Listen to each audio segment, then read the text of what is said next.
नमस्कार श्रोताओं, क्षेत्रीय समाचार एकांश के इस कार्यक्रम में आपके साथ मैं पंकज सनवाल खुलबे। श्रोताओं, आइए सुनते हैं एक कदम और बुजुर्गों के लिए कार्यक्रम के अंतर्गत बुजुर्गों का सर्दी से बचाव विषय पर चर्चा। विशेषज्ञ हैं Lady Hardinge Medical College Delhi के मेडिसिन के प्रोफेसर डॉक्टर अनुपम प्रकाश। आपसे बातचीत कर रहे हैं कनकलता और अशोक अवरोही।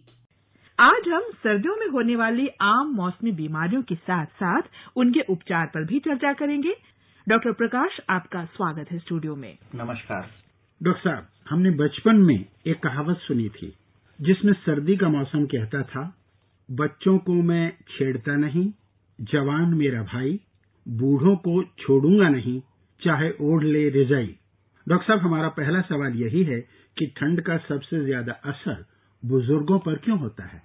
अशोक जी, बिल्कुल ठीक कहा आपने और ये बहुत पुरानी कहावत है और बिल्कुल सही कह रहे हैं आप कि जब सर्दी आती है तो इसमें हम लोगों को जो है ठंड में शरीर को अपने आंतरिक तापमान जो है ये बढ़ाना पड़ता है, जिससे कि हमारा शरीर गर्म रहे, तभी सारे जो सुचारू रूप से जो विधियां हैं शरीर की चल पाती हैं। तो इसमें बचपन में तो हमारा जो मेटाबॉलिक रेट होता है, चाहे दर होती है, ये बहुत ज्यादा होती है, इसलिए बच्चों को इतनी दिक्कत नहीं होती। जवान लोग भी, उनका भी जो है मेटाबॉलिक रेट बहुत होता है, इसलिए ठीक होता है। लेकिन समय के साथ साथ जैसे जैसे हम जो बुजुर्ग की अवस्था में या वृद्धावस्था में आते हैं तो हमारी ये चयापचय दर जो है, मेटाबॉलिक रेट है, ये धीरे धीरे कम हो जाता है और इसकी वजह से शरीर को ज्यादा मेहनत करनी पड़ती है तापमान नियंत्रण करने के लिए।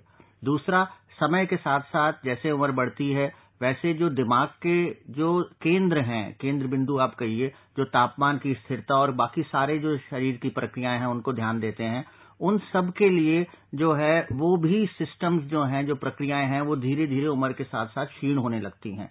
ऐसे ही प्रतिरोधक क्षमता होती है शरीर की, वो भी कम होने लगती है बाकी प्रक्रियाओं की तरह। इसलिए शरीर एक तरह से धीरे धीरे शिथिलता की तरफ बढ़ रहा होता है। ये एक प्राकृतिक प्रोसेस है, स्वभाव है शरीर का। इसकी वजह से सर्दियों में जो है उम्र के साथ साथ दिक्कतें बढ़ने की संभावना ज्यादा रहती है और वृद्धावस्था में लोगों को ज्यादा ध्यान रखना होता है। ऐसी कौन कौन सी बीमारियां हैं जो ठंड के मौसम में सबसे अधिक होती हैं? ये बहुत ही कठिन प्रश्न है, लेकिन इसको मैं कहूंगा कि सारी प्रक्रियाएं शरीर की समय के साथ साथ क्षीण हो जाती हैं। तो क्षीण का मतलब ये नहीं है बिल्कुल खत्म हो जाती, तो इसलिए इसको जो है पॉजिटिव रूप में लें। और मेरा मानना ये है कि जैसे आपने कहा तो कई बीमारियां हैं जो वृद्धावस्था में हमें ज्यादा दिक्कत करती हैं या दुखदाई रहती हैं, जैसे कि सुबह के समय जो है फालिज या लकवा या दिल का दौरा पड़ने की परेशानी रहती है। ऐसे ही जिन लोगों को दमे की दिक्कत होती है उनको सवेरे सवेरे जो है ब्रोंकियल एस्थमा का अटैक होने की बहुत ज्यादा चांसेस होते हैं, उनको बहुत ज्यादा संभावना होती है कि जो है सांस का एकदम से अटैक पड़ सकता है। ऐसे ही जब मौसम बदल रहा होता है खासतौर से, तो नजला जुकाम जैसे संक्रमण होने की भी संभावना बहुत रहती है। ऐसे ही और भी कई संक्रमण होते हैं जो ज्यादा उम्र दराज लोगों में होने के ज्यादा चांसेस होते हैं, संभावना होती है, जैसे कि निमोनिया है।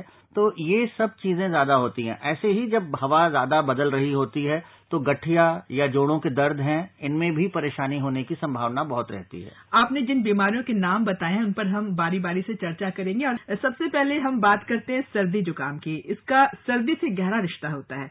सर्दी आई नहीं कि कुछ लोगों को सर्दी जुकाम शुरू हो जाता है और ये कई कई दिन चलता है। इनसे बचने के लिए क्या सावधानियां बरतनी चाहिए? देखिए, मैं फिर से एक चीज कहूंगा कि सर्दी का मौसम जो है ये एक स्वस्थ मौसम कहलाता है। अगर आप गर्मियों या बारिश के मौसम, वर्षा ऋतु से अगर आप संबंधित देखें तो सर्दियों में संक्रमण कई गुना कम होता है, लेकिन वृद्धावस्था में फिर भी हमें ये ध्यान रखना चाहिए क्योंकि जब मौसम बदल रहा होता है तो शरीर का, जैसा मैंने बताया, जो बुजुर्ग लोग होते हैं उनमें शरीर का तापमान संतुलन जो प्रक्रिया होती है वो थोड़ी क्षीण हो जाती है।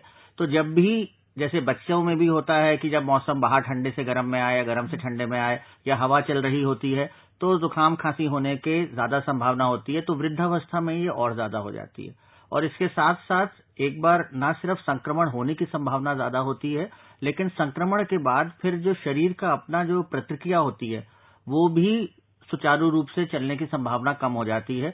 इसलिए इन्फेक्शन का जो रिस्पांस होता है, जो प्रतिक्रिया होती है शरीर की, वो कई बार दिक्कत करती है। एहतियात क्या रखना चाहिए? हाँ, एहतियात ऐसा है, सर्दी से बचने के लिए बुजुर्गों को सबसे ज्यादा तो ढक करके रहें, वो बहुत जरूरी है। ऊनी कपड़े पहने, इसमें मैं एक चीज पे बहुत जोर डालना चाहूंगा कि टोपी और मफलर, ये 2 चीजें हैं जो बहुत जरूरी हैं।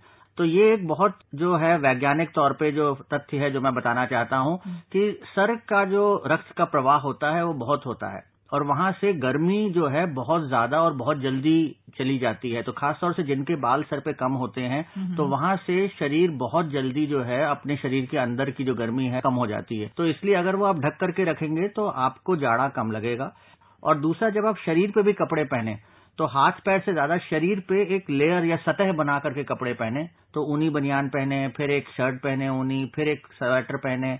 तो उससे जो सतह होती है तो बीच में जो हवा होती है तो उससे गर्मी बची रहती है। 3-4 जितनी ज्यादा लेयर होंगी उतना ज्यादा बचाव होगा। तो मतलब जो सर्दियों लगती हैं वृद्ध लोगों को तो वो आप अच्छे से बचाव कर सकते हैं। बुजुर्गों को सर्दियों में निमोनिया होने का भी डर रहता है, तो ऐसे कौन से लक्षण हैं जिससे पता चलेगा कि ये आम सर्दी जुकाम नहीं है, निमोनिया है?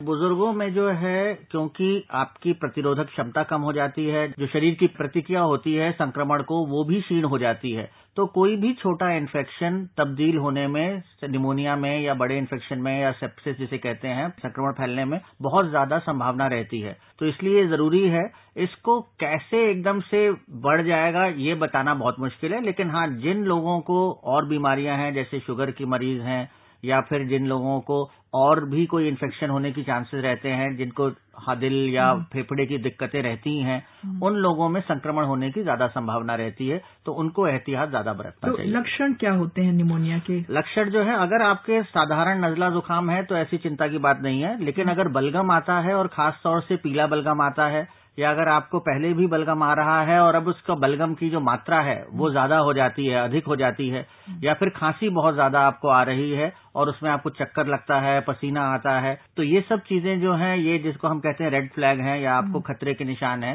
तो इन सब चीजों में, या सांस बहुत फूल रहा है, तो इन सब चीजों में आप जरूर डॉक्टर के पास जाएं। बुखार जो नहीं टूटे 1-2 दिन में तो फिर डॉक्टर के पास जरूर सलाह लेनी चाहिए। डॉक्टर साहब, सर्दियों में हाइपोथर्मिया हो जाता है, किसी आम आदमी को कैसे पता चले कि उसे हाइपोथर्मिया हुआ है या वैसे ही ठंड लग रही है?